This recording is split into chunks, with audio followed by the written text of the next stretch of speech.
Welcome to my mini blog guys. आज चाहिँ म के भन्न लागेको भने म र मेरो साथी चाहिँ बे खान गएको थियौँ।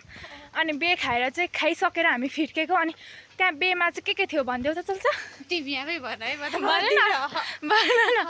भन न नै थिएन पानी उसले झुट बोलिरहेछ। के थियो भने फर्सी र सिमीको सब्जी थियो, आलु र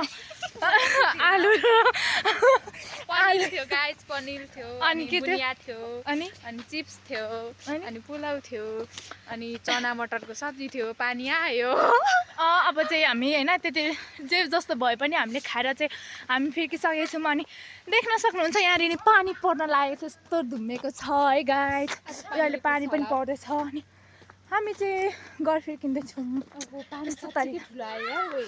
आउँदैछ। अब हामी चाहिँ घर जाँदैछौँ है जानु चाहिँ। तर नि हाम्रो हालत यस्तो भएको छ नि।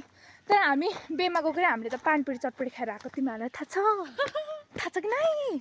थाहा छ नि भन है, यस्तो को छ होइन बेमा गएको नि तिमीले चटपटी पानीपुरी खाने। हामी चाहिँ मात्रै होला है सायद। बाई, आजलाई यति नै ब्लग।